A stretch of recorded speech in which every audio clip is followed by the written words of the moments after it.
Yeah. Hello.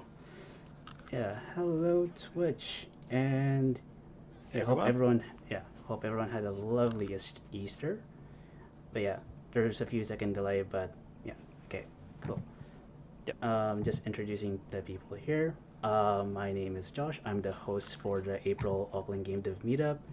I'm joined by Jean Bor of Space Rock Games, as well as Rob Vickery and Alex Dam, who are Hillfarrance Venture Capital, I think. Hillfarrance, yeah, Venture Capital. You got it. Yep, cool. Yeah. Yeah, and we'll be talking about investing in games. How to get from the initial chat down to the actual invest. Yeah, yeah, all good, all good. Go. So just a little bit of brief intro on Hillfarrance. They are a venture fund that invests on early stage startups from B2B, SaaS, and go to topics of such as video games, climate alleviation, and compostics. Anyways, and Space Rock Games is one of the recent people that they sent investment on.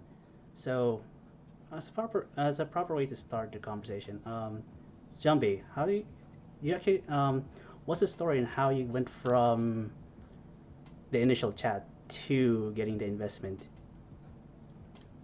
Well, that was a long journey. It was certainly not what I was expecting, but I feel like that's something that everyone will experience who's ever going to raise. It's not what you expect. Uh, so basically, our first chat was back in 2021 February, Mm. where we met at one of their events down in Hamilton, Oh. where Kieran, one of the co-founders, and I went down to just see what this whole thing is about. Because at the Mm. time we weren't sure whether we wanted to raise or do something completely different. Mm. I'll never forget that. I remember I asked Rob like, what does he feel like about investing in games? And he just said like, they're cool, but no thanks. And well, funny how things change. But that was our initial chat, and I learned a bunch on what I should be expecting when we go into this space, and like what is a good deal, what is not a good deal, what to focus on, what mistakes not to make, because it's really easy to make them. Mm. And around 5 months after that is when I actually reached out in an email, because I've seen that the second time they were posting on LinkedIn that they wanted to talk to game studios. Mm. And basically after that, very quickly, within 3 to 4 weeks, we went from getting to knowing each other more to offering a term sheet, which was very fast. But a term sheet doesn't mean that you have investment. So that's very important to know. After you have a term sheet, there's still a lot of steps you need to take. One of the more important ones is due diligence, which is just basically making sure that, okay, a term sheet just means there's an intent that this investment should go forward, but you still need to make sure that the numbers are correct, there's actually everything in place, and I just didn't make the whole thing up. And the other part is getting the yes doesn't mean that you have all the investments. So dependent on how much money you are raising, you will probably have other investors as well. And for us, the difficulty was, and that's what I observed in New Zealand, is that there aren't many game investors, people who invest in games, people who understand games. So finding the additional people was difficult, and it took long. And it took us actually 7 months from Rob's initial yes to actually completing the whole thing. So that's just something for everyone to know. There aren't many investors in gaming. That's why it's good to know Rob.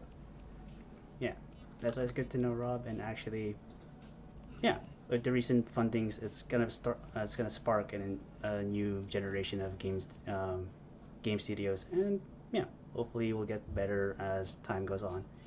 But speaking of due diligence, though, actually, I'm curious for the investors.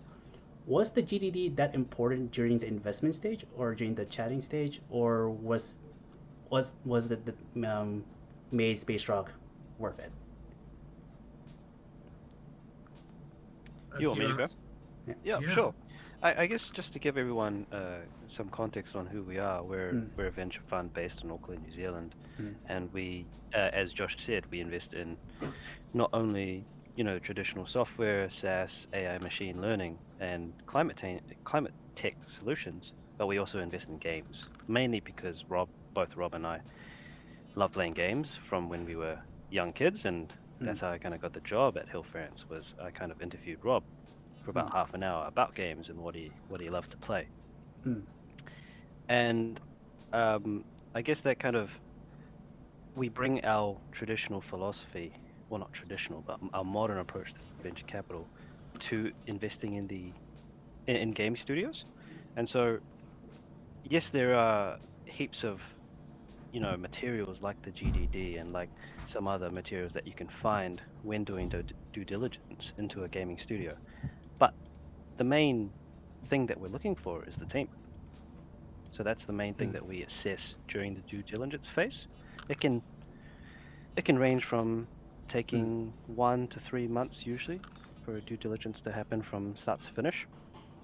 And in that time, we get to know the founders of the studio, get to understand what their motivation is, what kind of studio do they want to build, what is the future for their studio, and how are they going to get there. Because without them, the studio is nothing.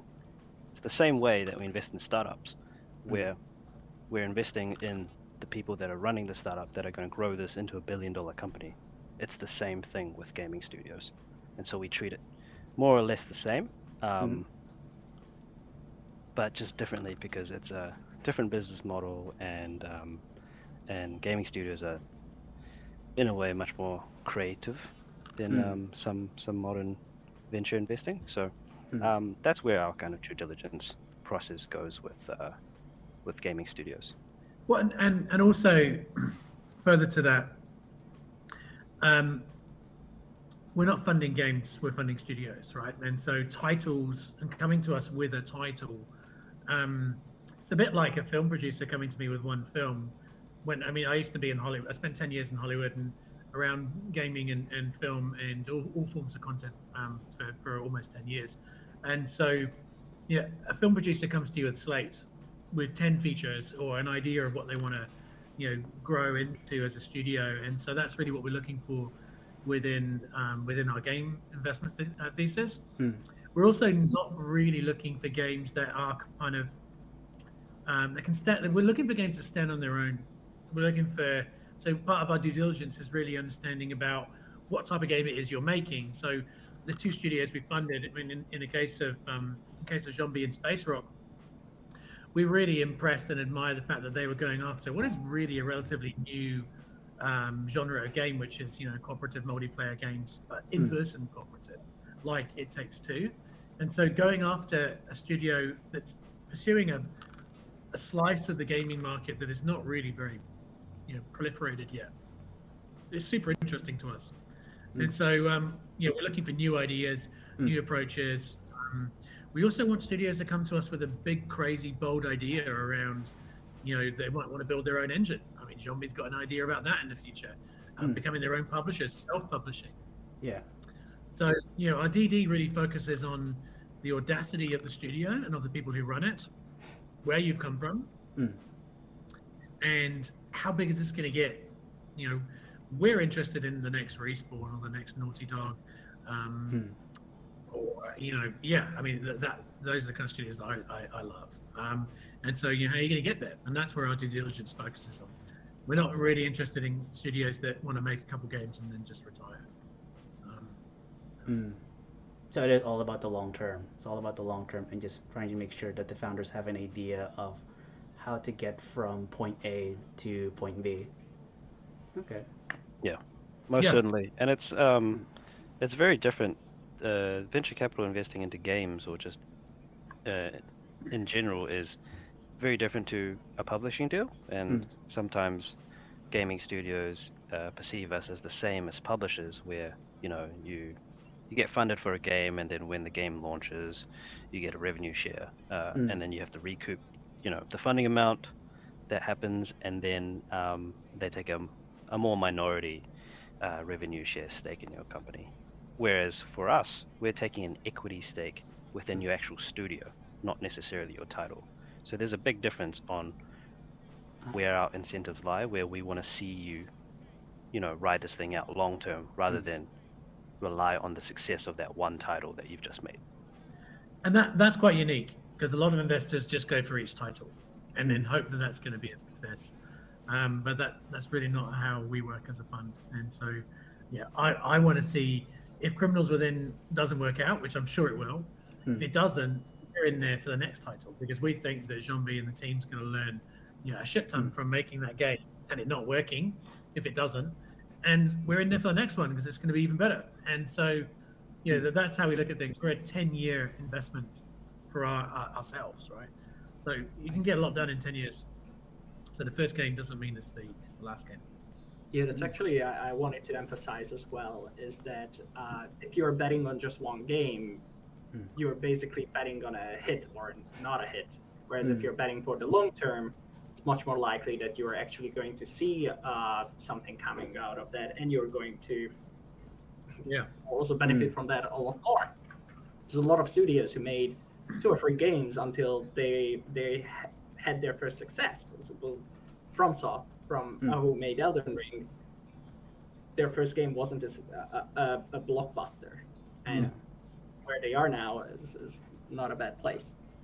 Yeah, and it's a bit like, when I think about it, like one of the studios I admire the most is a relatively infamous studio called Hello Games, which you probably all know, made No Man's Sky, right? Yeah, they came out with a vision that they've now surpassed. But when it came out, the game was not what they said it was going to be. But, I mean, to build their own engine, which is entirely procedural generation, procedurally generated universe. I mean, wow. And so, if we funded Hello Games, we would have been funding that platform being built, which is probably more valuable than any game they're ever going to create. Technology behind that's really hard to do. And so, not only are we investing in titles, but we're also investing in the kind of technological IP that studios might make. I'm not going to share Jean-B's secrets, and I know that we're not going to do that on this call, but trust me, he and the team are developing some really cool stuff in the background that could apply to lots and lots of different games. And quite frankly, we want to own a piece of that. So, And we're investing in games that are studios that are known for something. Like on the From Software example, with all of their games, they're bloody hard to play. They're so hard. I finished Elden Ring, but I was actually kind of a side topic, Rob, Josh. I was talking with Jean-B today about this community, the subreddit of Elden Ring, where it has about 1 million people in the subreddit. However, they have this, this legendary person now that's come from the community called, his gamer tag in Elden Ring is called Let Me Solo Her. And so what happens is you can summon people in games in Elden Ring to help you fight the bosses. And he's known for the person that you summon to fight the hardest boss in Elden Ring at the end of Elden Ring, basically. And he does it by himself. He solos the boss. So you summon him, and then he kills the boss for you, and then he leaves. And the funniest part is that he's butt-ass naked with a jar on his head, with holding 2 katanas, and he kills the boss without getting hit. And so, and so that's the kind of community and studios that we're trying to invest in, is these ones that can have their community create their own content based on the game and whatnot. And that's something that I'm really excited about, and that's who we want to fund. Yeah, that is kind of interesting, and we'll go into a much more deeper topic of that, because it goes into a massive rabbit hole of naked solo runs on Dark Souls and even Elden Ring now that I think about it. But upon looking at that, though, that's actually an interesting topic for community, because when it comes to games, recently community is becoming more and more key. So my question would be for, yeah, definitely for Zombie, is like, how would you see the community for criminals within, because it is an IRL co-op game, so I'm kind of curious on like how is it gonna foster the community. So by IRL co-op, Mm. just to clarify, you would still be able to play this online Mhm. with a friend, just like in It Takes Two.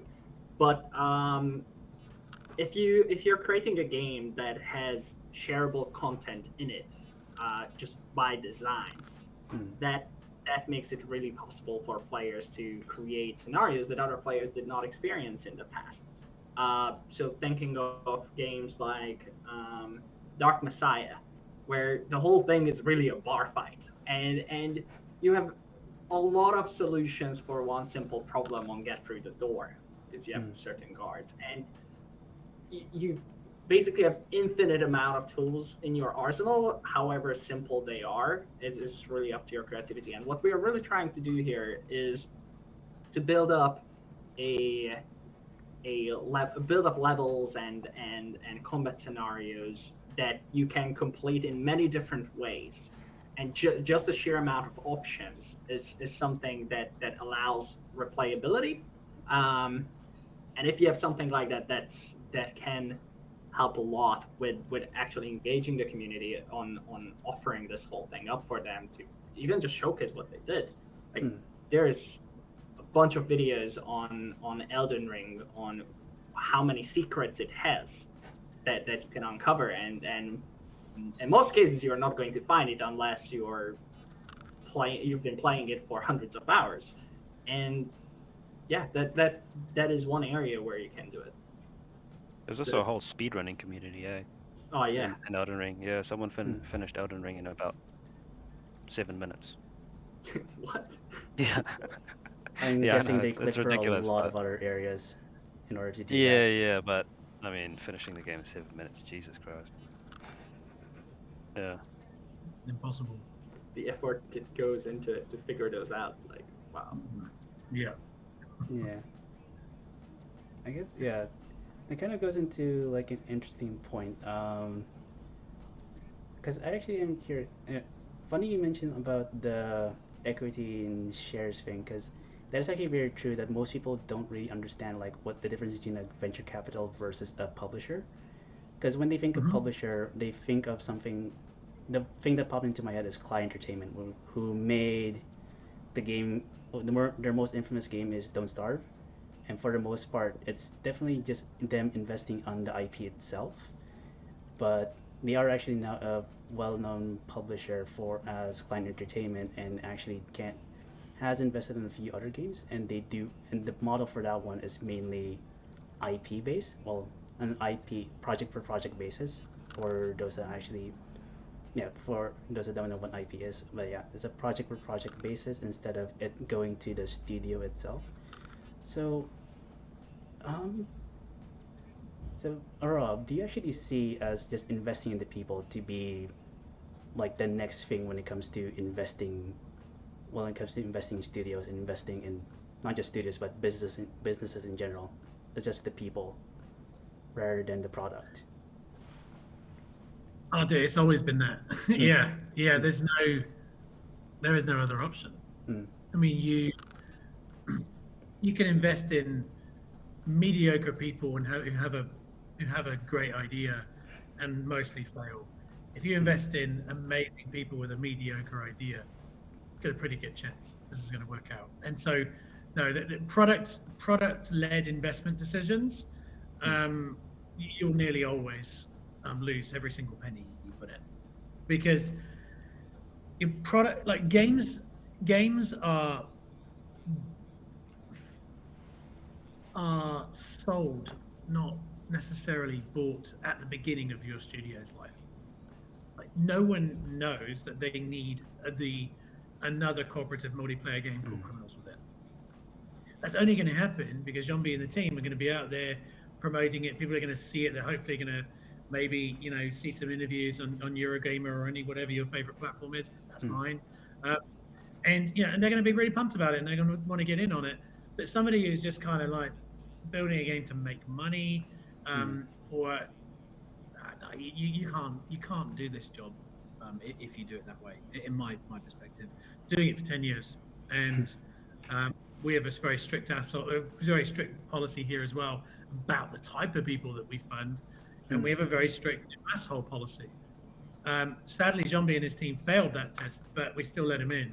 But like, you know, if you're an asshole and you're not, and you're just focused on just shifting products, just don't bother come and talk to us. We're not going to be good conversation for you. Yeah. That's as simple as it gets. That's definitely as simple as it gets. Yeah, you need to be very assertive to get the product out there. Well, you're not assertive. You've got to be charismatic. Yeah. You've got to be able to convince people to come and leave companies like Weta and Grinding Gear and come to work for you for probably maybe less than what you're getting before, and maybe a little bit of equity. You've got to get out there and convince journalists and influencers in the world to love what you're doing and to follow it and to want to, join your follow you on Instagram, or or meet up and connect with you on Discord. All that kind of stuff. Like you've got to do. And generally, if you're an arsehole and all you're doing is just trying to pump out a game, I'm not convinced you can do that. There's something special. It's a bit like I shouldn't say this because I hope they're not on the line, but like when I was in LA, there was a studio that raised $150 million on crowdfunding. Might be able to work out. Oh wow.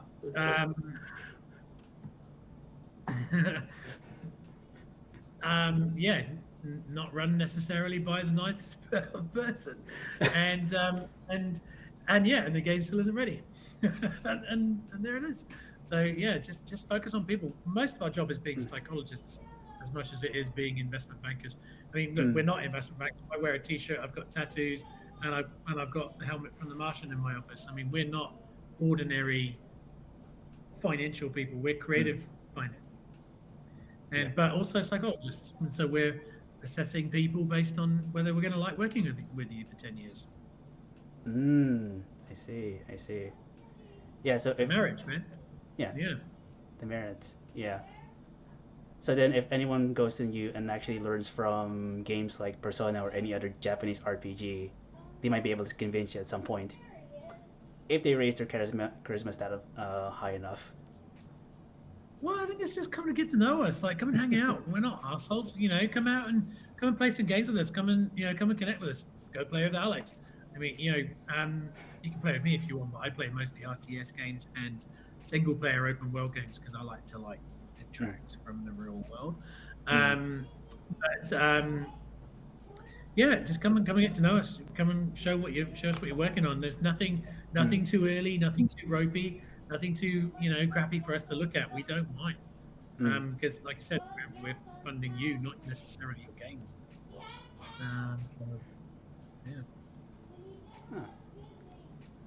That is actually very insightful. Yeah. Thanks for that, Rob. I'll actually have a chat about that at some point because I do actually love. When I started my gaming journey, I actually played StarCraft 1 and StarCraft 1 back in, oh god, what was it now? 2004? Yeah. Yeah. Like back there you go. Back in the Brood War. So I'll have a chat about that at some point. Many years ago, 7 years ago, I had the chance to spend a lot of time with Will Wright. Probably know him, credits SimCity, The Sims 4, all that kind of stuff. I mean, he is a perfect example of the type of person that we would love to fund. Not only because he made amazing games that sold hundreds of millions of copies, just a really cool, nice guy with a very strong focus upon what he wanted to do, on challenging people to. His games aren't easy, they were achievable, but they were difficult, right? And also they're educational and making you think about life in a different way and how to run your own city and all that stuff. And so that kind of individual is what we want to fund because people come around it, and he magnetizes people around it.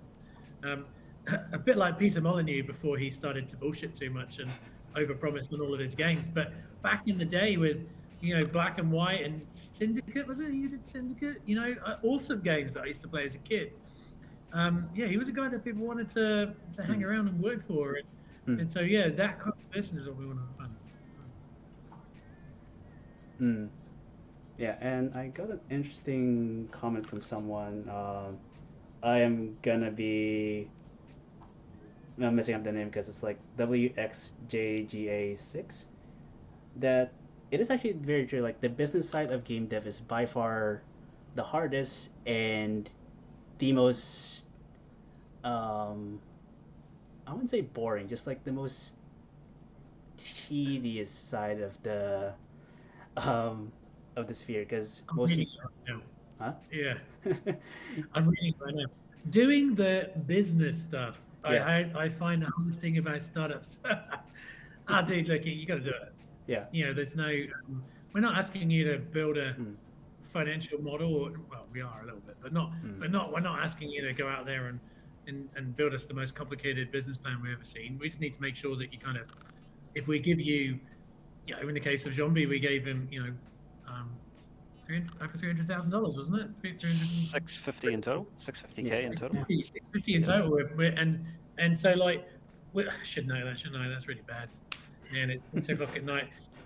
But we're giving out money because we want to know what you're going to do with it. You're just going to in savings and just draw down on it over the next 10 years? No. You're going to spend it within 18 months and you're going to hire 10 amazing people and you're going to build a vertical slice that publishers are going to want to play and then give you a favorable nation rate. And we're going to get millions of subscribers to your channels. That's what we want. That's the businessy stuff. Is that not expecting you to be an accountant, we're not expecting you to be lawyers, we're expecting you to be leaders, we're expecting you to be visionaries and entrepreneurs. That's the only businessy stuff there is.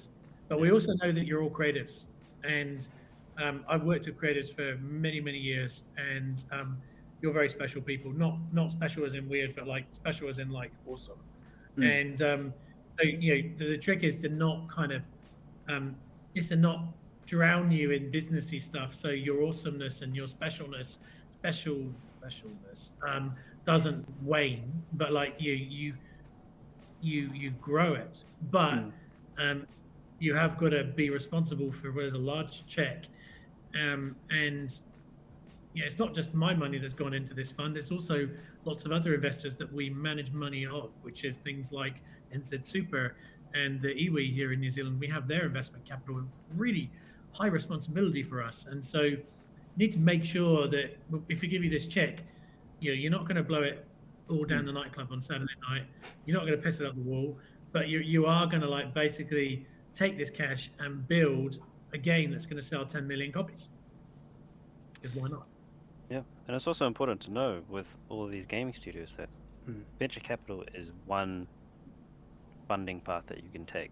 Like, you don't have to go down this route. Of course, that'd be good for us as venture capital who invest in games, but there's other routes. You can bootstrap, so you can just, what Zombie was doing before he got funded, where he was helping people develop third-party games, and then was funding the development of their own IP through that. And then there's also, going directly to a publisher and getting funding, or you could get a loan as well. Venture capital is just one of those, but it's what you get with the venture capital that sets itself differently to some other funding avenues. And where we're not necessarily, there is the business side. What we tend to do, aside from actually giving you money, is advice, strategy, and other things that can help you grow as a team, but also help you build an amazing game. So what we've done with some of our startups is connections. So we connect them with potential hiring leads, so people that they could employ later down the line or now. We connect them with potential customers. I know that's not the case in game development, because you can't really connect a a player to the game studio or to the game unless I shill the hell out of the game on social media. And then we also help with connections to advisors, people that can advise you throughout the kind of life cycle of your gaming studio. And then finally, if you do choose the venture capital route, we can also connect you with other venture capital firms offshore or here, although there's not much here. We can connect you with them to raise more capital later down the line, whether you do have, when you have a vertical slice or you have had success in a prior game. Yeah. So it's just one avenue. Yeah, I saw that part of the question which we didn't answer actually from one of the guys on Twitch, but like the stuff we do on top of giving you a check is really, really important to us because and we're not a bank, right? We don't loan you money. We give you money, and our job is to wrap stuff around it and to make it happen. Like one of the things I'm doing right now, and Jean-B's going to benefit from this, I hope, is that I'm a global ambassador for BAFTA Games, and so I used to be the judge for Britain's best game, and so spend a lot of time and have a good network in the gaming industry, particularly in the UK. And so when he's ready, I'm going to be firing on all cylinders into the BAFTA community and getting him connected with everybody that I know there. I'm trying, and I'm going to do it. I'm going to open up a BAFTA Games New Zealand community here pretty soon, and so I want you all to join it and to have a good time with it. But yeah, those are the kind of things that we do to safeguard our investment, make it worth more, and help Jean-B get through it. Interviewing people, I do that for most of the companies we invest in. Things like connecting them to the right people for banking and legal work and accounting and all that kind of shit that you have to do. We'll handle that for you. Yeah, we're here. Yeah, there's other little nuanced stuff that we help with as well. So we've kind of partnered with AWS, Amazon Web Services, and a lot of these developers are building or using AWS services, and it may not be a core part of the actual game development, but it sure is good to have some free credits, and so it costs less to build your game. And so that's what we kind of do for our startups / gaming studios as well. I mean, Jean-B, what do you need now that you've raised a good chunk around, of money? Like, life's good crazy for you at the moment. Good crazy, but like you're all in. So what does that look like now that you've raised this money? How are you spending it right now? That's actually a good point that you raised. We are looking for a concept artist at the moment. So that is actually actively being advertised. And if you're a concept artist who likes, there's a time for marketing. If you're a concept artist that likes medieval fantasy, then hit us up. Send us a portfolio. We'd love to have a chat with you. Same is true for an animator. So we're also looking for an animator. But basically, what we are spending the money on is one, development. So unfortunately, games take a lot of time to make. So I don't think I'm surprising anyone here. And the other thing is making sure that that game will actually sell when we get to release it. So this is very, very important going forward, is you don't want to start marketing the game when it is done. Like by the time you have to have an active community. That is what publishers can help you with, but that should not be your primer. That should not be your absolute answer to everything. Because what happens if a publisher says no? Like, then you're not going to be able to sell your game. That's not an option. So you want to make sure that by the time you get to that stage where you have something to show, then there's already people who are going to want to look at it. And this is hard, especially at the beginning, because it's tricky. You want to be able to show things when you don't really have that ready, so you need to show things that are cool and get people excited, but also not reveal too much so that you spoil everything.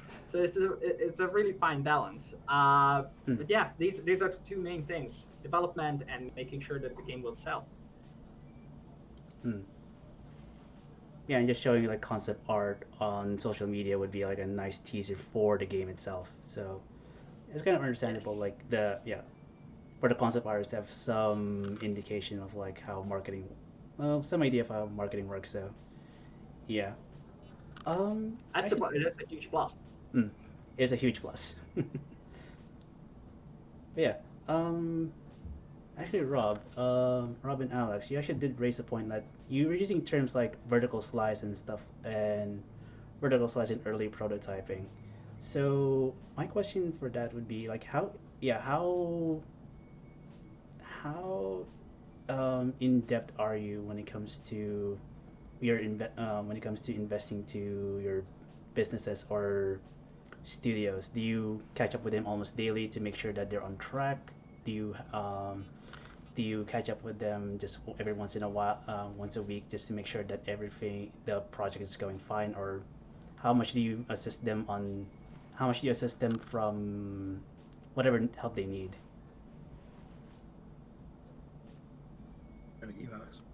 Sure. So we do. The first part is we want to help. We're active investors into not only just our gaming studios but other startups as well in our portfolio. What we don't want is to be annoying to these people and annoy them and be too hands-on. As we sit on the board of directors of a lot of these companies that we fund, and the kind of rule is noses in, fingers out. So not necessarily putting our fingers in and toying around with the operational side inside the business, but really just offering advice and support where we can, or if it's needed, or if it's wanted. And that's where we help out. Jean-Mi and I catch up every now and then, and just at the start of our funding relationship, it's always good to check in and see how things are going and make sure that the relationship is there, because we're at the end of the day we're going to be investing in you for 10 years. Sometimes that's longer than a marriage. So we want to be sure that that relationship is solid and that we can actually openly and transparently communicate with each other, even if it's things that are uncomfortable or things that we don't like or think are wrong. I want to have those open communications with all of our startup founders, and I kind of expect the same from them. That being said, we don't force any of our portfolio companies to do anything that they don't want to do, because we're a small shareholder in their company, and ultimately we want to support them and we trust them to do what they think is best. Yeah. Okay. And I mean, look, yeah, I mean, our job is really to help you grow, not just in terms of the success of your business, but for you to grow as an entrepreneur and as a person.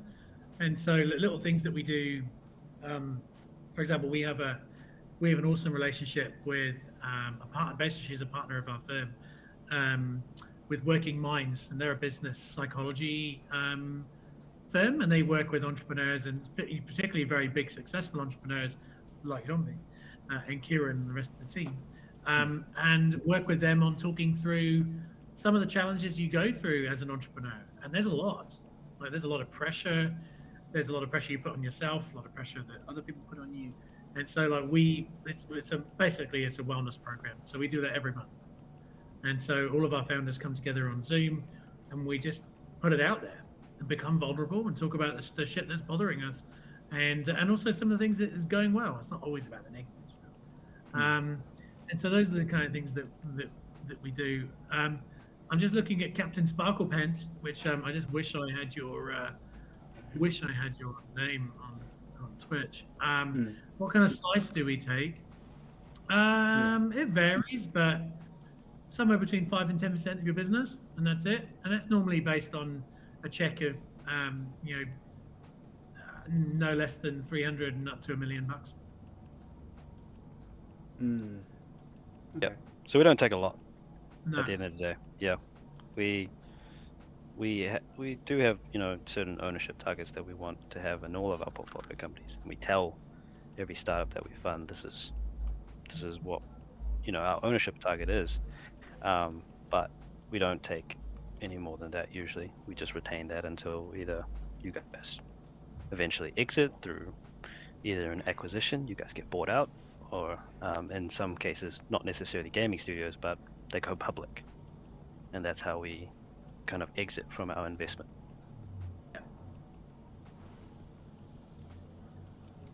By go public, you mean a lot of their shares are open to other investors, I guess? Yeah, they're the when you go public, all of your shares. This is not generally the case with gaming studios, although some gaming studios There's quite a do few that acquisitions go public. CD Yeah. I guess some of the bigger ones. When you're a private company and then you go public, you offer all the shares to the public market, of course, Mm. to stop people from pumping and dumping. So like investors from, you immediately go public and then the investors sell all their shares, then the price dips. So no, that's not the plan. We're usually kind of stuck in there after it goes public as well. For like a year or two, I think, is the general rule of thumb, Rob. Yeah, pretty Yeah. much. Yeah. Yeah, but yeah, that's generally how kind of our funding works. Mm. So we don't sell our shares early because we're in it for the long term. Mm. Mm.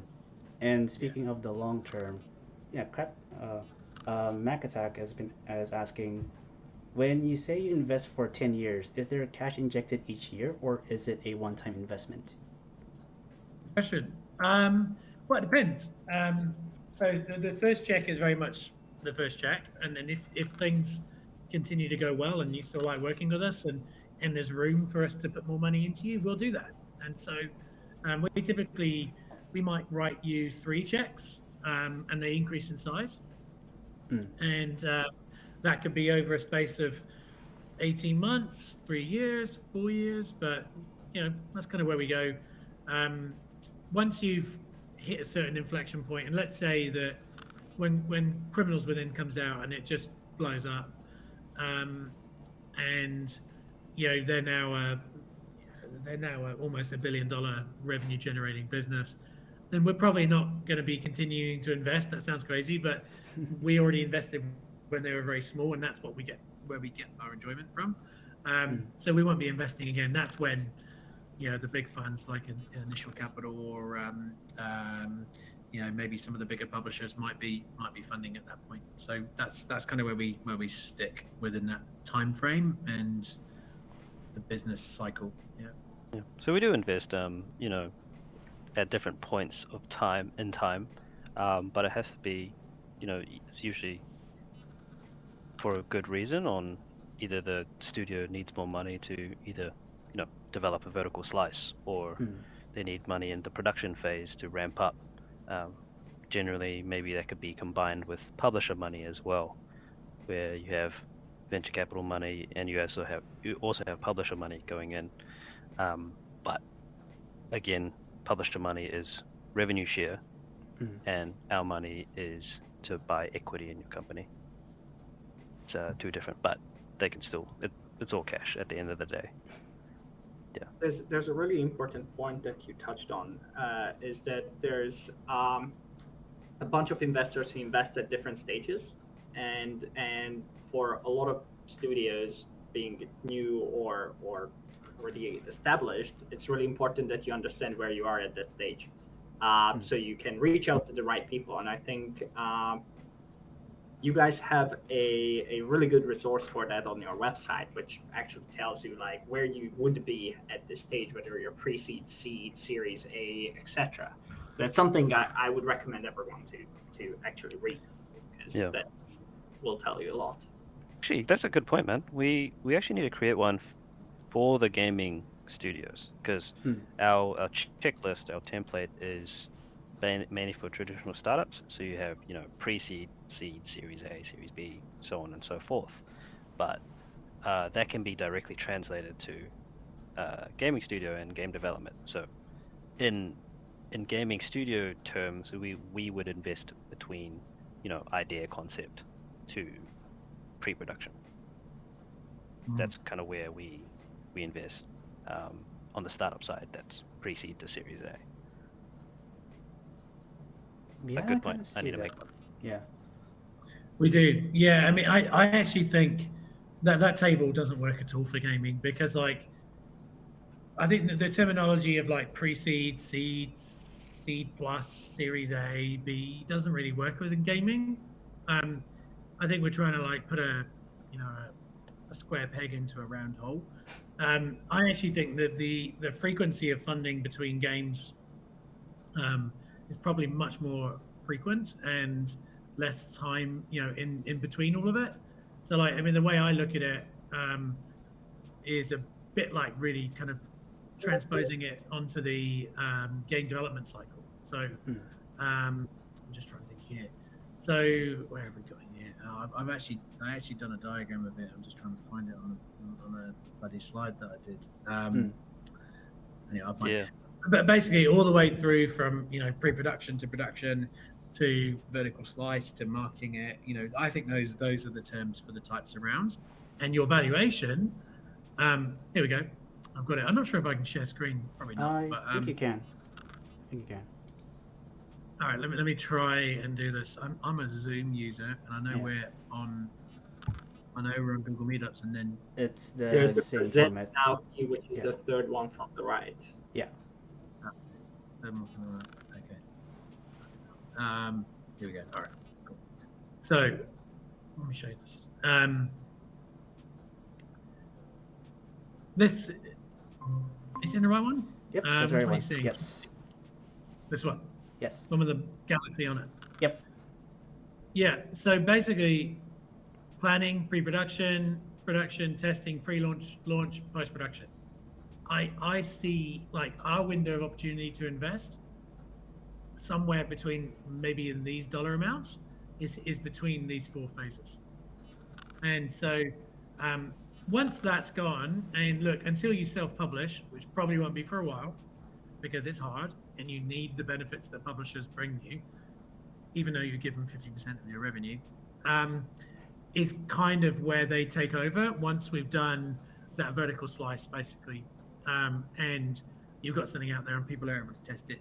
Once that's finished, then the publisher jumps in. So that's kind of our realm. And maybe we'll use this actually, Alex, on the website at some point, make it a bit more logical. But that's kind of how I think about venture capital in gaming. Yeah. Hopefully someone took a screenshot of that. Yeah, no, I'll throw it on. Yeah, I mean, I'll put it up onto. I'll put it on our website soon. Okay. Yeah, I don't know if you can check it on Twitch. I don't think you can. No, Twitch doesn't allow image uploads, unfortunately. Yeah. Yeah, too many people taking pictures of their bits and putting it onto Twitch. Oh dear. That's what Snapchat was once for. Oh man. But how else can we help? What else can we talk about? Because we're here. It's almost 7 o'clock at night. I know, it's almost 7 o'clock at night. Yeah, and yeah, I do actually would love to get into in depth about Elden Ring at some point, but yeah. Actually, I'm We kind can of take curious that though. offline. I could talk to you about it forever, Josh. But yeah, Oh, trust me, might you're take talking all to day. someone that actually All plays, that played from Dark Souls 1 to Bloodborne. So yes, I have a lot to talk about, especially on like Oh, how jeez. the change in mechanic to adding a horse actually changed the gameplay of Elden Ring from normal Dark Souls. Yes. Yeah. Yes. I actually kind of like it, but just don't like the dragon battles. But anyway. Anyways, yeah. Yeah. But Also actually, jumping. That's very important. nah, jumping was already there. Yeah. Actually, Just Yeah. don't like that game. I just don't like that game. I've never liked From Software games I like games that are relatively like instant gratification. That game just fucking just like takes your heart out, throws it on the floor, stamps on it, and then does that to you. Like, yeah, I can't do that. Yeah, I'd much rather play like one of my friends asked me how I got to 100% completion on Assassin's Creed Odyssey. It took me 10 days, and like, yeah, I think it was like 280 hours of gameplay into that, and that's the kind of game I like to play. Yeah. Oh, yeah. And a few compliments here from Enzo Kieran and Captain Sparkles. They were very inspired by the chat, by the talk you guys gave. So yeah, they'll contact you guys some point in the future. All right. Just email us at you can get in touch with us at pitches at hillfarrance.com. If you did want to talk about your game studio, then we're more than happy to chat. And yeah, that's pretty much our email if you want to get in touch. Yeah, and like connect with us on I'm on Xbox Live quite a bit, so connect with us on that. My gamer tag is Assassin's Creed. Quite sad, really. Oh dear. Oh dear. Yeah. It's available. I can't believe it was available. I was like, come on, someone's not taking Assassin's Creed, or I invest in SAS. I mean, that's like shit. I gotta take it. Like, so I did. I might get it tattooed on my arm. It's so cool. It's so rare. Yeah. Yeah. I mean, the game itself has changed so much, so I'm kind of surprised no one has taken it. Has taken that name at all. No, I just took it on Twitch right now. No one's taking it there either, so I was like, great, I'll take that. So yeah, I've not really been on Twitch for a very long time. Well, maybe it's a bit. To be honest, I haven't been on Twitch for ages. So. Well, yeah. No, I don't really watch Twitch. Yeah. No. Okay. I'd rather be playing. Yeah. Yeah. Yeah. It's been a while to stream League of Legends, huh? Yeah, fuck that game. I've just sunk a whole bunch of time into Lego Star Wars, the new one. That's really fun. The whole series. Exploits for the past days on how to break that game. It's hilarious. It's just stupid, but it's just super mindless and fun. And it's great with kids around because there's nothing violent going on. It's cool. Actually, Lego Star Wars is a really good example for like the early ones for co-op games. I played the whole thing with my friends, and that was awesome. Yeah. Yeah. Revenge of the Sith was amazing on PS2. I love that game. Lego Sith? Which one? Revenge of the Sith. The third one. The third one, but on PS2, where you can verse each other. Oh wait. Yeah. And then where you can kill the children and that. the Jedi Temple, where you can just absolutely destroy everyone. Younglings is I think what they call them in Star Wars. Padawans, younglings. Younglings. Yeah, I love that game. Yeah. Yeah. No, this one's I'm really super impressed with it. Lightsaber combat is a lot better. It's more deep. You can kind of like actually get into a duel, and it's also just I just find that sense of humor really funny. And some of it is just hilarious. I just love what they do with Chewbacca. He's just like this, just a fucking joke every single time. Okay. It's a good question here from Kieran about, do we have any advice for someone going down the path of DIY game dev?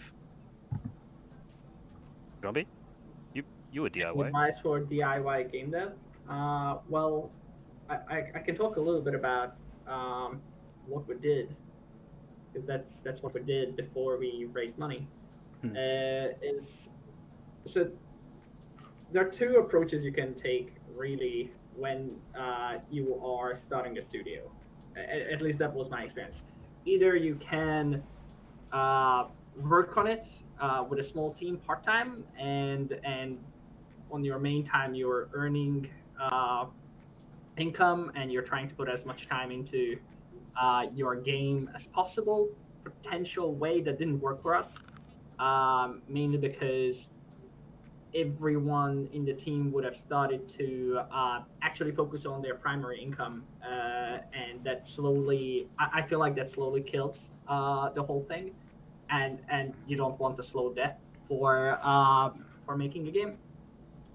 And option two is you can instead try to earn that same revenue from your own studio, and then once you make that money, you can also focus on building your own game. So what I would recommend if you're just starting out, there's a bunch of people and companies who actually do need help in game development or game-related services. So as a game developer, you are going to be able to work within the industry and build up a studio, but instead of moving that effort into a third-party company who's not really going to push you forward, it's not going to get your company a reputation.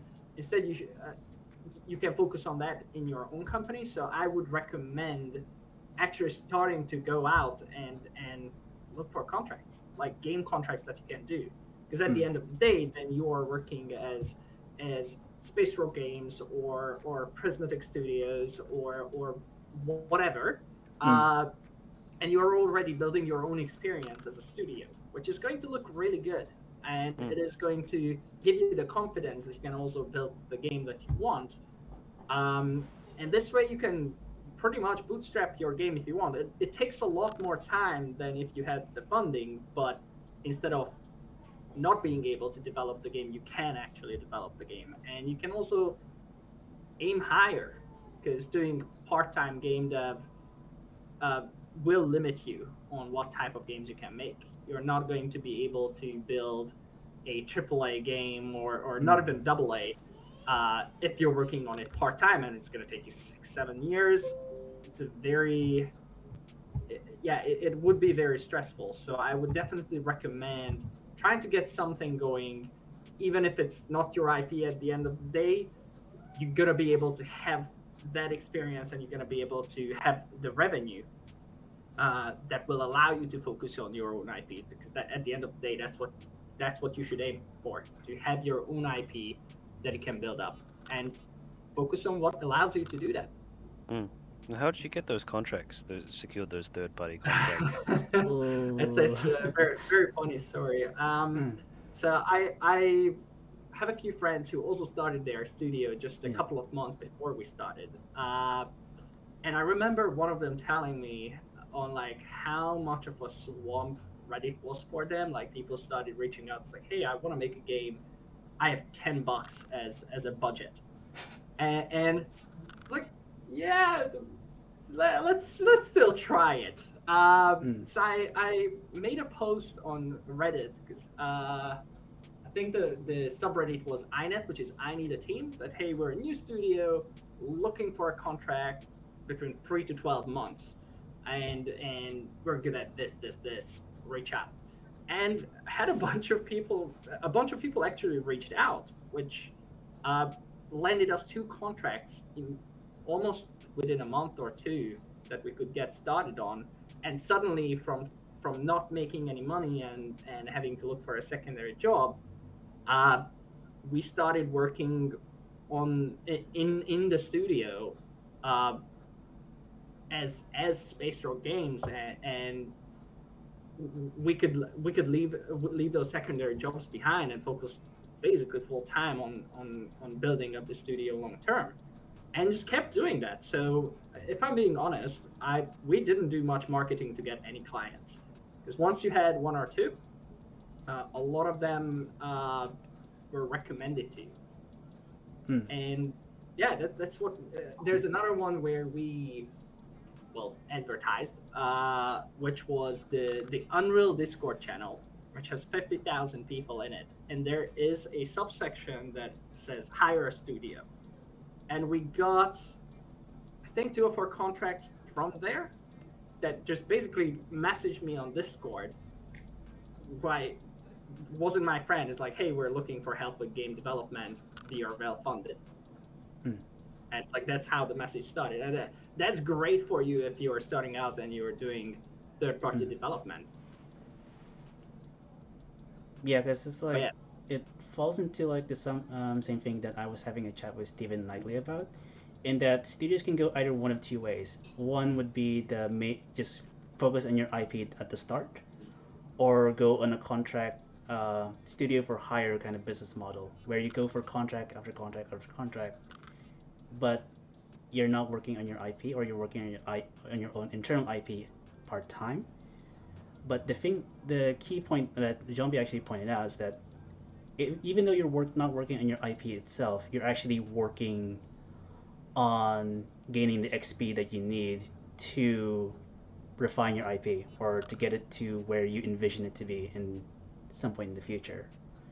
Which is actually, yeah, which is what most studios would would honestly be better doing, because yes, secondary in working part time as in the studio is a bit of a time sink. So yeah, it's a bit of a time sink. Yeah. Here's the other very important point. Let's say if you work somewhere part-time or on your studio part-time doing contracts, at the end of the day, you will probably have the same amount of time available for your project. But there's a big difference between approaching, for example, publishers or investors later when you say, hey, I've been cooking this up on the side, or hey, here's my studio. I've worked on these 3 different games as a studio, and now we're making our own thing. It is going to sound completely different, and for a good reason, because you have all the past experiences that will let you do that, and you're more than likely going to be able to hire additional people to help, because you're going to be able to charge more than if you were working somewhere like anywhere, to be honest. That is a very fair point. Yeah, working, because yeah, at this day and age, like everyone's online, so I'm pretty sure like you can get contracts from getting contracts outside of New Zealand or literally anywhere in Australia, which will serve a purpose, because if you get your name out there internationally, then you get more rep. You get more rep basically, and people will know you more. Not only most of our contacts were from the US. Oh. So we only had 2 contracts or 2 clients from New Zealand. First and the last one. First and the last one. Okay. Yeah. Cool. Instinction Game asks, when a game dev approaches Hillfarrance, what would you like to see from them? Pitch deck, prototype, and is there anything else they need? Is there anything else they need? Pitch deck. just come to us with something interesting to talk about. But we don't need to see much more than that. You know, John B, I mean, you came with a really good pitch deck, but you're pretty early, right? I mean, there was a really rough prototype that we could play, which was fun. But ultimately, it was more about kind of the team's dream, where they want to go with this, and really kind of showing us why we want to play this game, which we do really want to play this game. So that's about it. Nice pitch deck. There is a pitch deck template on our website. If you go to the resources section, again, it's quite tech startup-y, but I think it can work for gaming studios. Again, I think we need to do a gaming studio pitch deck template out. Just come there. No more than 10 or 11 slides. Don't come and just talk us through every single slide, because I can tell you that's really boring. But come and have a conversation. Just allow for an hour. Come and have a coffee. We're in Devonport, so make an afternoon of it. Come to the beach, buy some ice cream, whatever you want to do, and come and have a chat. Yeah, and to answer Sergeant Makatek's question about pitch deck, for the studio rather than the title, because we're investing in the studio, not the title. To answer your question, but I mean, you can mention the title that you're building, of course, in our case with Space Rock Games and Hashbane Interactive, it was their breakout titles. So yeah, you can mention it, but definitely more leaning towards the actual studio themselves. Here's one additional point that I would recommend you do if you reach out to any investors is make sure that your values align. This is really important because if you're going into this for 10 years, if you have a misalignment of values, that's not going to work. For example, us, we believe that we can deliver this game without doing any crunch. We want to change the industry so that you don't have to do that if you're working in games. And there's a lot of studios where this is the case. I know it's easier said than done, but that's what we want to do. And Rob and Alex are completely fine with this, and they back it. So if we went to someone who was not keen on that, the first time that something happens, this is going to be the first area that you're going to have contentions in, and you don't want that. So just make sure that whatever you believe in is all the people, and that's true for everyone, whoever you're going to work with, whoever you're going to merge with, and whoever is investing you, is that you want the same thing, because that's what's going to help you in the long run the most. Yeah. Your work much smoother. Sorry. All good? Yeah. As Rob and Alex mentioned, basically what an investment is kind of like a marriage.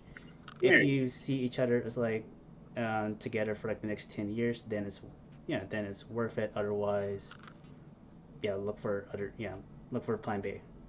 Or yeah, you're not going to marry someone you hate for 10 years and then put up with them. You're probably going to go at each other's throats in the first two. So yeah, make sure you find someone that you enjoy working with and enjoy partnering up with. Otherwise, it's going to be a long ass 10 years.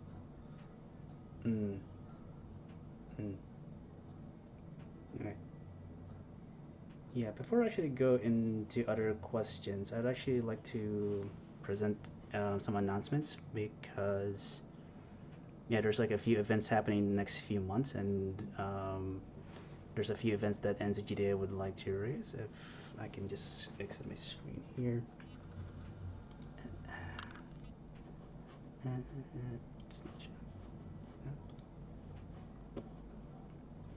Cool. Yeah, you guys won't be able to see, you guys on the call won't be able to see it because I just went full screen, but let's see.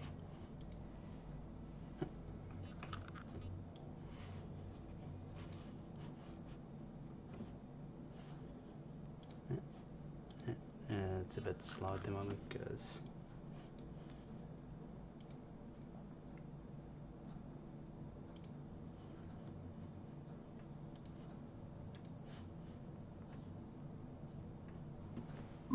yep, cool. Just a couple of announcements. For the NZGDA, the Kiwi Game Stars actually started looking for selection judges to help determine the next Kiwi Game Starter winner.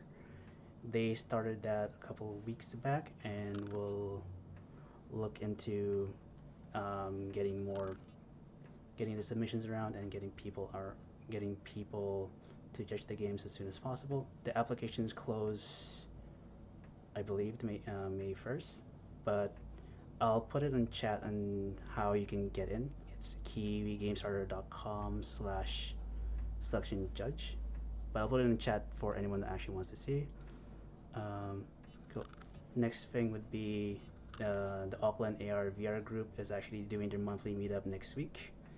It's on April 27th at 7 p.m. at Click Studios. If you are out west, it is right by the train station. So if you go by the Avondale station, it's right by this address, Rosebank Road. And if you want to see like the latest projects when it comes to the mixed reality AR VR side, feel free to check it out. I know a friend of mine is actually going to be showcasing a very interesting project there next week. Also, other thing to mention, Great Auckland is going to be doing their indie game showcase at the 21st of May as part of Tech Week. They have already made a promotion for asking for people to showcase their games.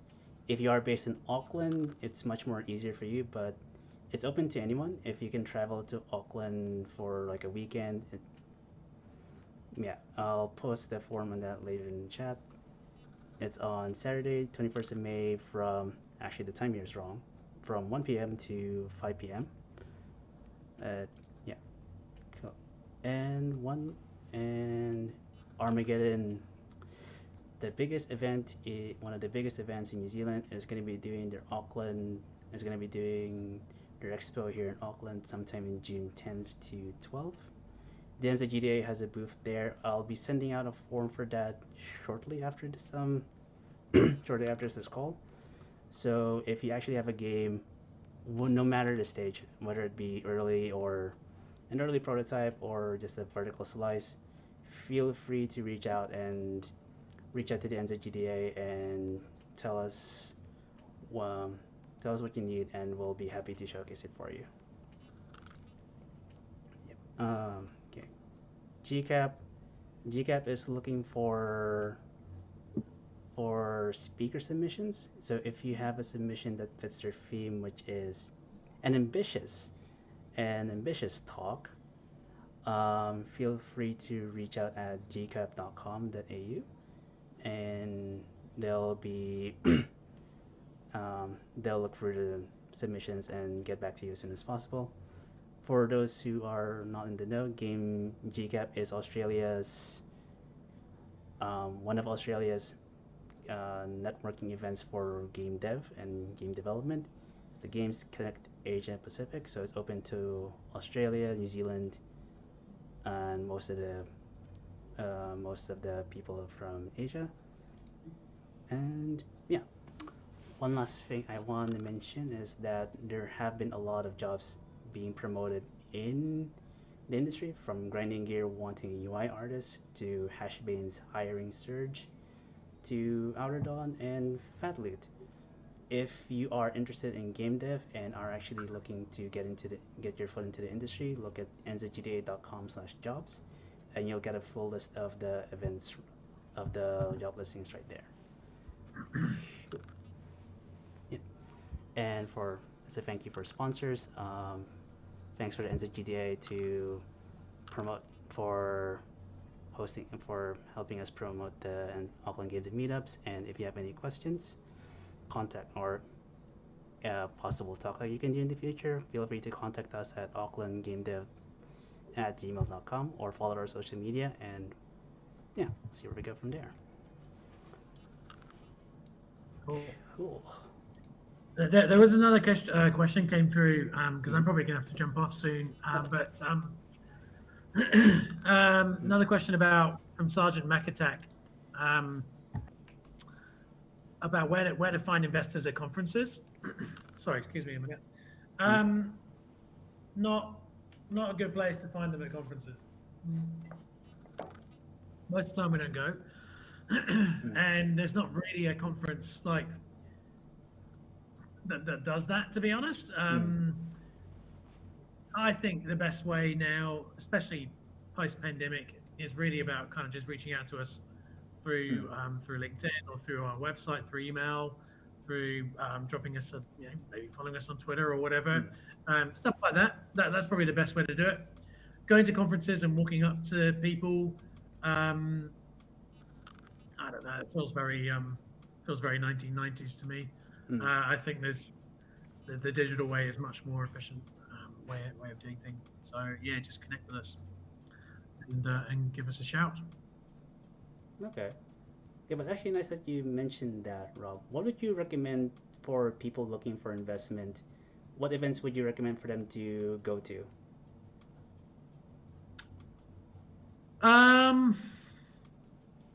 If they're just starting out.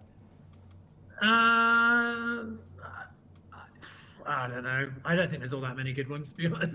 I'm very critical of these kind of things, but I think the best thing for you to do is to pull up a list of like 50 investors that you really like around the world, that you admire, follow them, read their blogs, follow them on social media, see what they talk about, learn about what they like, and if they're a fit for you, then send them a note and tell them why they're a fit. Yeah, it's our job to meet you. We get paid to do that, so we're not some ivory tower where you can't get into. This isn't the dragon boss in Elden Ring. We're pretty approachable, and so just give us a shout. Okay. Yeah, it's not necessarily the dragon's den of sorts, but something much more approachable. Yeah, exactly. We're more of a kind of a low-level grunt in Assassin's Creed that really easy to kill. Just come and find us. Yeah, it's all good. Yeah, I guess a lot of people think that venture capital is like Shark Tank or Dragon's Den, where you're pitching to a couple investors and they're going to roast you on your product.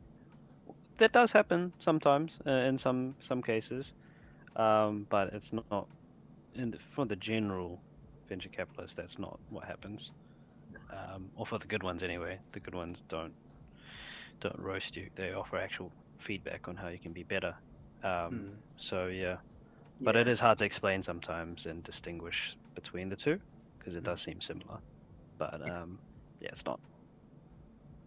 Yeah. By the way, I know that Jean-B's got one role to hire. We're also investors in Hashbane, and I think they might be on the call tonight. But what I'm going to do is I'm going to throw in a link to their Bamboo HR page, which is probably a better place to find the jobs. So it's right there for you. So we're looking to hire some really cool people.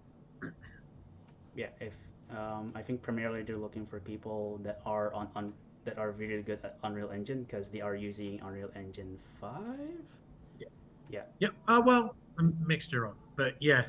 So we're looking for 3D character artists and dinosaurs, as specialists in dinosaurs as well as environment, concept artists, game designer, lead Unreal developer, and Unreal C++. So, yeah. Just a few. Just a few. Just a few. But yeah, just like Jean-B and the team there, great people to work with, and a very exciting IP that's captured the eyeballs of over 12 million people on YouTube. Yeah, definitely. I saw their trailer a couple days back and was really impressed by the graphical fidelity of Instinction. But yeah, it's pretty impressive. Yeah, really next generation.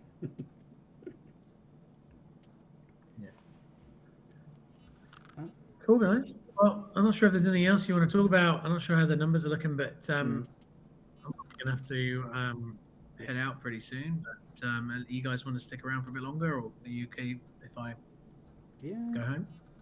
Yeah, all good, Rob. Yeah, thanks so much for coming to the call and joining us for the AKLGameDev Meetups. Yeah, thanks for having me. Yeah. I mean, I wouldn't mind once we're actually moving into a new office in the next couple of weeks, and so I wouldn't mind doing a game dev meetup in person if you guys want to come around.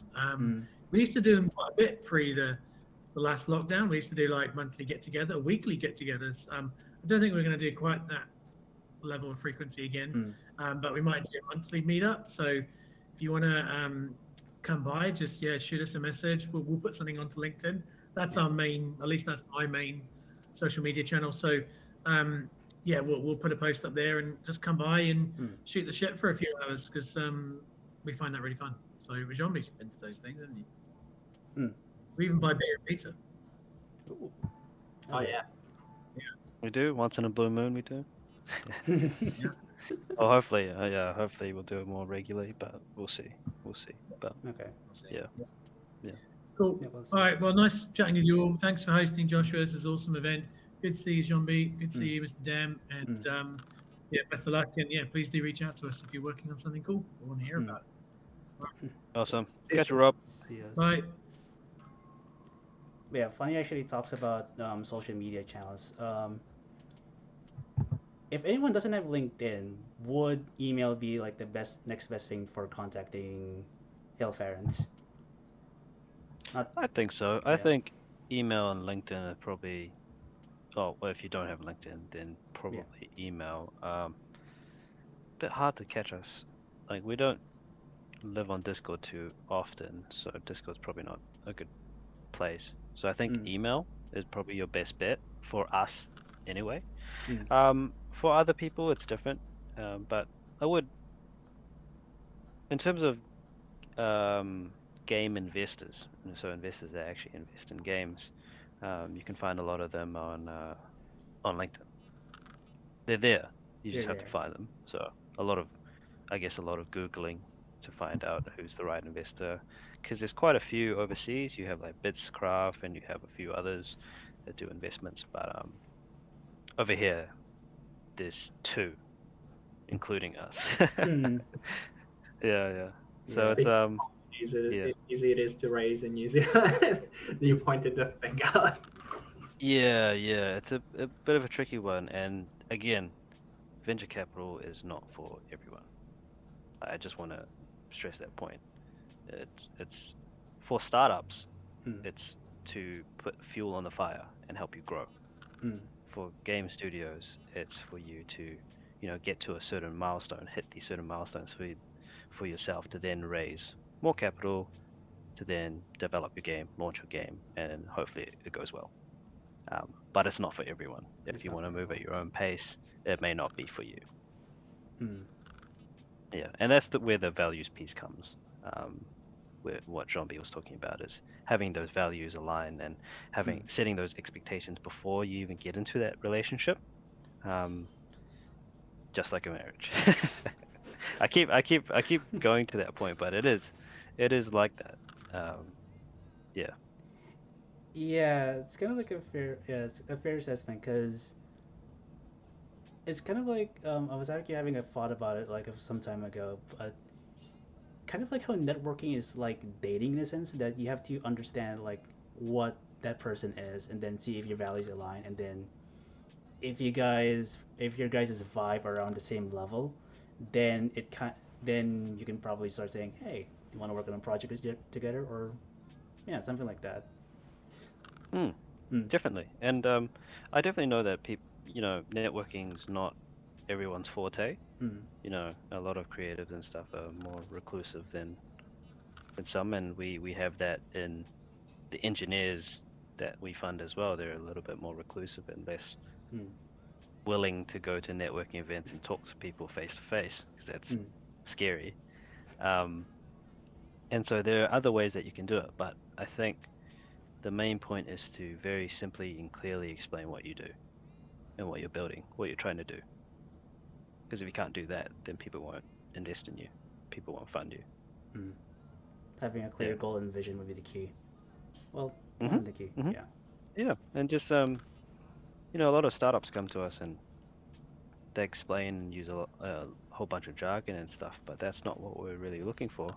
What we're looking for is for you to explain to someone that has no idea what your product is, very simply what your product is, and for them to understand immediately, because that's how you know that you're good at storytelling and you're good at explaining what you do, and that's good for a number of reasons. For you to attract talent, for you to sell to customers, or in your case send a message to your player base or potential player base that this is your game and this is what your game does, and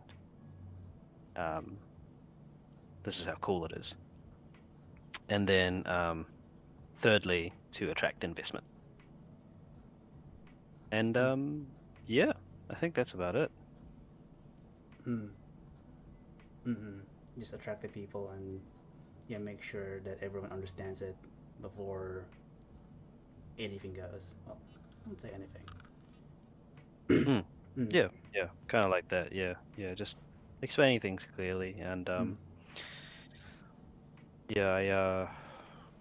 I did see something, Sergeant Macatek talking about looking for marketing and marketing company and publishers. And publishing. Yeah, I'm not too sure. They're two different, organizations. One of them helps you promote your game, and the other one's a marketing company that doesn't necessarily do it just for games, does it for other companies as well. You just have to realize, what you're getting yourself into, and Jean-B can attest to that. Yeah, Yeah. I have a belief on this, and that's not just for games specifically. That especially in early stages, you do not want to be working with an outside marketing company, Mm. and there's very good reasons for that. One is that is supposed you need to understand your own product and need to be able to sell it. If you can't Mm. sell your own product, it's going to be a problem for you. Two, an outside marketing company will not know anything about your product. They might learn something, but you are going to be the best person to talk about it. Uh, so what they are going to be focusing on conversions and like actually what you're going to be getting out of the money that you invest in it. But that might not be the thing you need. No. So you need to adapt very quickly. And for games, why this is important is you probably don't need a publisher and a marketing agency, is because a publisher, one of the main jobs of a publisher is to market your game. Mm. So with that in mind, you're pretty much just throwing money out of the window if you also have a marketing agency on the side. And oftentimes they will require you to give them the exclusive right to market your game. That's another thing. But generally, yeah, I might be wrong on this, but I do not recommend going with an outside marketer unless you're already established. If you're established, Mm. then that could be a good thing you can outsource, but then you already know exactly what areas you need to outsource. Yeah, and building on that topic, as someone who actually worked in a marketing agency beforehand, it is kind of true that most of the time the studios will just be, well, the marketing agency will just look at how much cost per click would be needed and how much budget you'll have for your ad campaigns. And even then it's like most of the time the key thing when it comes to marketing a game is through organic.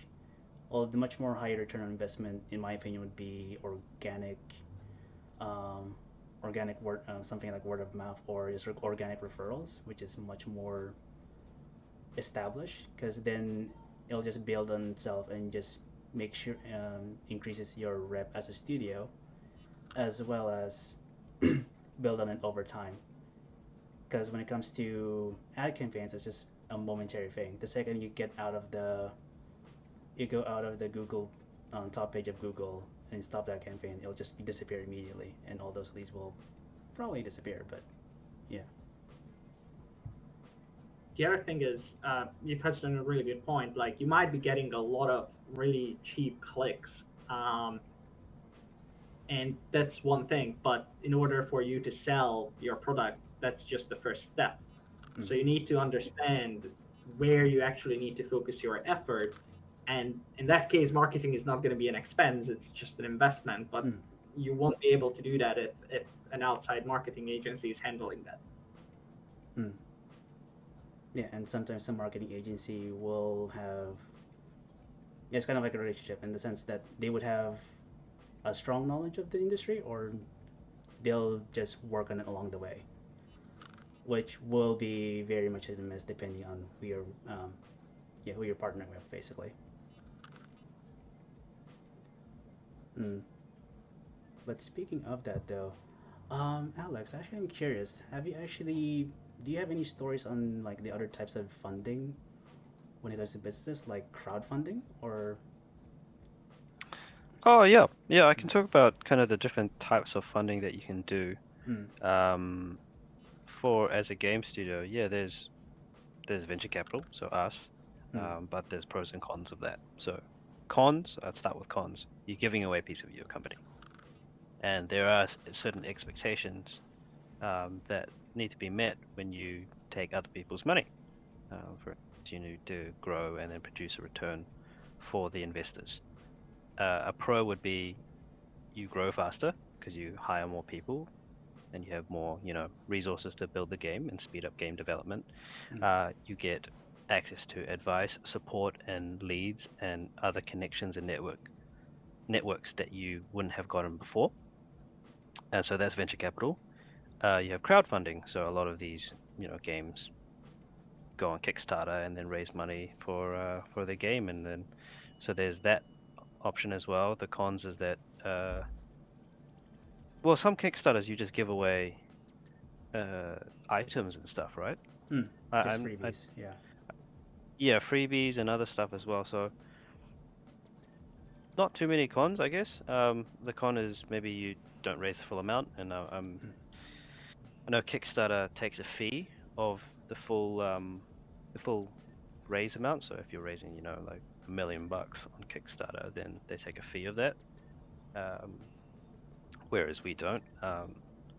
And then the pros are, yeah, you could use Kickstarter as a promoting tool.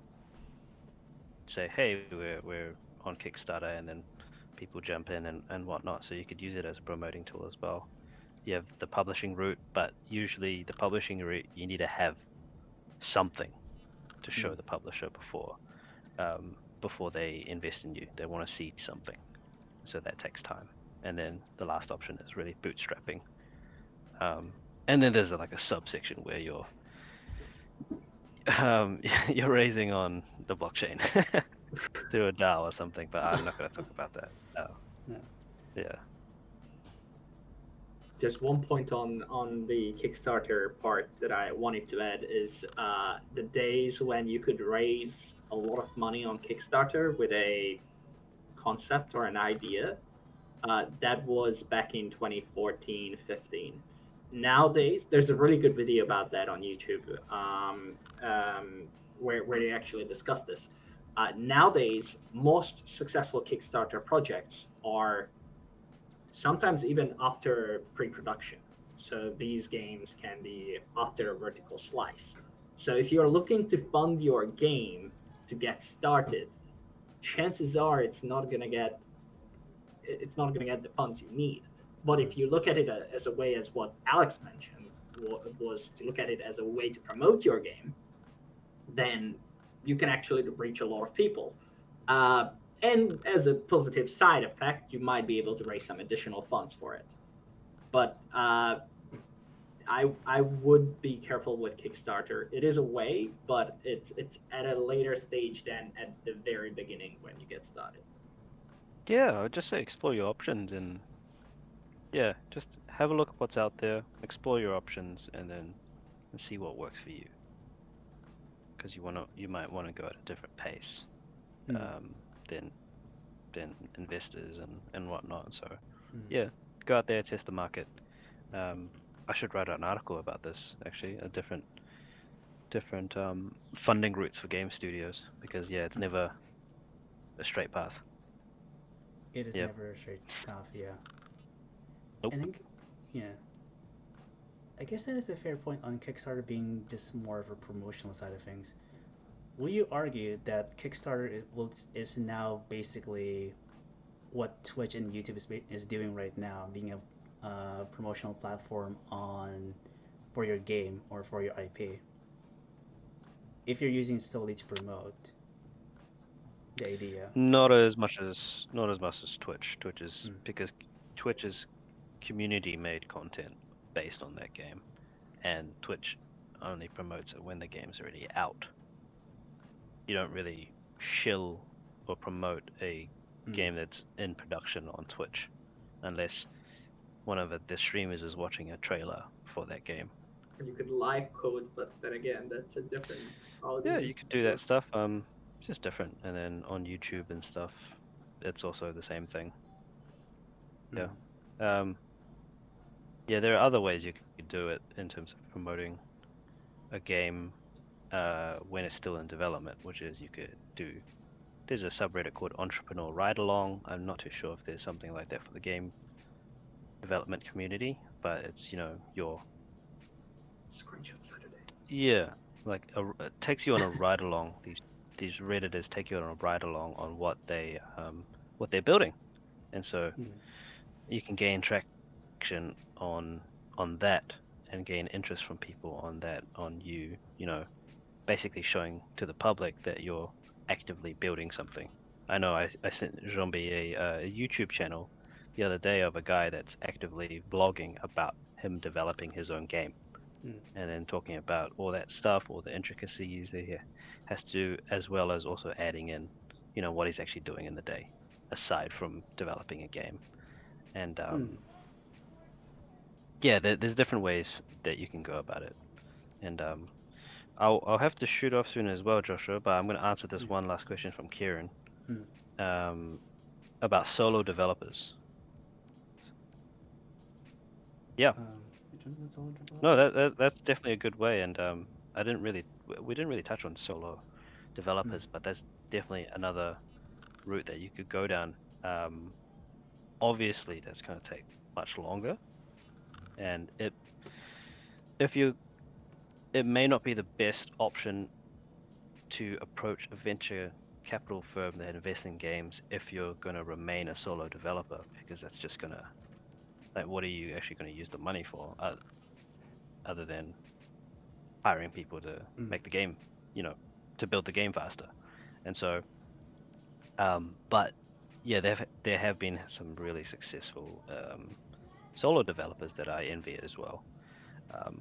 And maybe, yeah, they're building on social media, they're building in front of the public, for the public to see, and then they follow them religiously, and then at the end of, when it comes time to launch, you already have almost like pre-sales, because you have these people that are following you and really want you to succeed, so they buy your game because they want to play your game.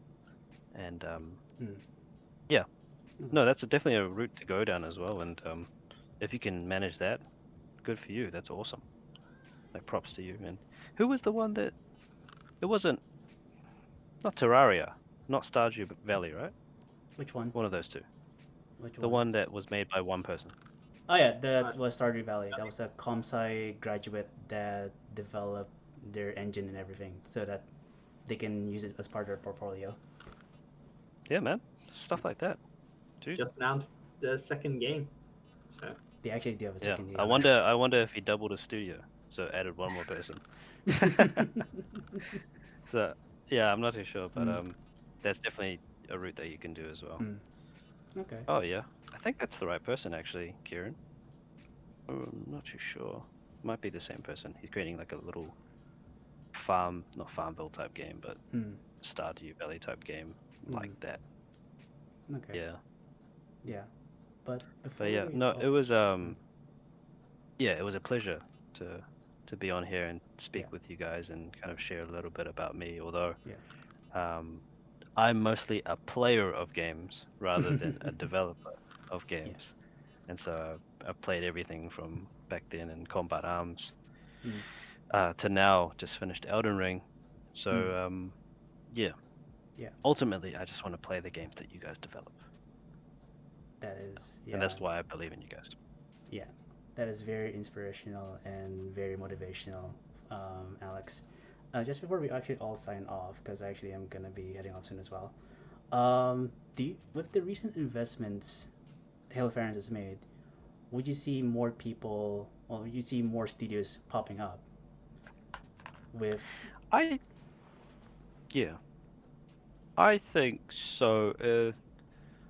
I think now that more studios know about that there is a different funding route that they can take to develop the game, then yes, they'll start to grow. It's just there also needs to be some knowledge on the other side, not necessarily game studios starting up, but investors saying, hey, look, this is an actual viable investment.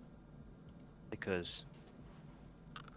in the past and even now, it's not been a viable investment for investors. So what we're doing at Hillfarrance is trying to actually let everyone know and kind of bring some more education into the space about that. Yes, gaming investment is a viable investment, and you can actually earn at the end of the day, earn a lot of money from investing in games. But yeah, it's two-sided, and I think we have a lot of good gaming talent here. We just don't have enough investors. Yeah, that's a very fair point. Yeah. Cool. So hopefully more. Yeah, hopefully more. Yeah, and on that note, thank you all so much for attending the April Auckland Game Dev Meetup. And yeah, hope Thank you, Alex. Thank you, John B, for your time and actually joining us for this call. Yeah, hope to see you guys in the next one.